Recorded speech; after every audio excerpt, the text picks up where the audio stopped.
ఈరోజు ఈ రాష్ట్రంలో గంభీరమైనటువంటి పరిస్థితి. తెలంగాణ రాష్ట్రం పూర్తిగా అప్పుల కుప్పగా మారి దాదాపు జిఎస్డిపిలో 50% అప్పులే ఈ రాష్ట్రంలో ఉండి కేవలం 2.5 సంవత్సరాల్లో 4 లక్షల కోట్ల రూపాయలు అప్పు చేసినటువంటి రేవంత్ రెడ్డి సర్కార్ ఈరోజు లక్షల కోట్లు అప్పు చేసి ఇచ్చిన హామీలు నెరవేర్చలే. ఎక్కడ గ్రామీణ స్థాయి నుంచి హైదరాబాద్ వరకు ఎక్కడ అభివృద్ధి కానరావడం లేదు. ఎక్కడికక్కడ డ్రైనేజ్ సిస్టమ్ అస్తవ్యస్తంగా ఉన్నది. డ్రింకింగ్ వాటర్ కోసం మరి ప్రజలు తిప్పలు పడతా ఉన్నారు. అంతేకాదు పాట్ హోల్స్ తోటి రోడ్లన్నీ కూడా అస్తవ్యస్తంగా మారిపోయినాయి. అదే కాదు ఈరోజు మరి లక్షల కోట్ల రూపాయలు అప్పు చేసినటువంటి రేవంత్ రెడ్డి గారు ఎందుకోసం అని చెప్పేసి ఇక్కడ మరి విద్యార్థుల ఫీ రియంబర్స్మెంట్ బకాయిలు అట్లే ఉన్నాయి. ఎందుకోసం అని చెప్పి మరి రిటైర్డ్ ఎంప్లాయీస్ వారికి రావాల్సినటువంటి బెనిఫిట్స్ అలాగే పెండింగ్లో ఉన్నాయి. ఎందుకోసమని ఆర్టీసీకి ఇవ్వాల్సినటువంటి 1,000 కోట్ల రూపాయలు ఆ రోజు బకాయి అట్లే ఉన్నది.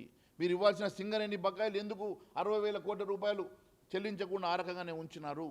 ఎందుకోసం అని చెప్పేసి ఈరోజు మీరు ఇవ్వాల్సినటువంటి లక్షల కోట్ల రూపాయల బకాయిలను చెల్లించకుండా మీరు ఏం చెప్పదలుచుకున్నారు? కేవలం మూసీ పేరు మీద 1,000 కోట్ల రూపాయలు ఖర్చు చేస్తూ ఉన్నారు. కొడంగల్ పేరు మీద 1,000 కోట్లు ఖర్చు పెడతా ఉన్నారు. బడే గుత్తదారుల కోసమే మీరు చేసేటువంటి కార్యక్రమాలు. మరి ఇక్కడ ఉన్నటువంటి అట్టడుగు బడుగు బలైన వర్గాల విద్యార్థులకు పేమెంట్ కోసం మీకు డబ్బులు చెల్లించడానికి చేతులు రావడం లేదు. నేను అడుగుతా ఉన్నాను, రేవంత్ రెడ్డి సర్కార్ కేవలం కమిషన్ల కోసం పనిచేస్తూ ఉన్నది.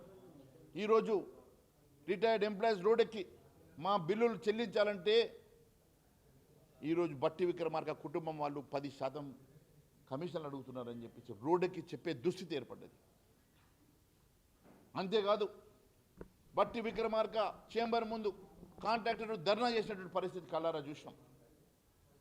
ఈ రకంగా ఈ రాష్ట్రంలో పాలన అంతా అస్తవ్యస్తంగా మారిపోయింది. ఈరోజు పాలన గాడి తప్పింది. తెలంగాణ రాష్ట్రం అంతా కూడా కుంభకోణాల మయమైపోయింది, కమిషన్ల మయమైపోయింది. ఈరోజు ప్రజలే కాదు కాంగ్రెస్ పార్టీ కార్యకర్తలు కూడా అసహించుకునే స్థాయిలో ఈరోజు ఈ ప్రభుత్వం దిగజారిందనే సంగతి తెలియజేసుకుంటూ ధన్యవాదాలు తెలియజేస్తాను.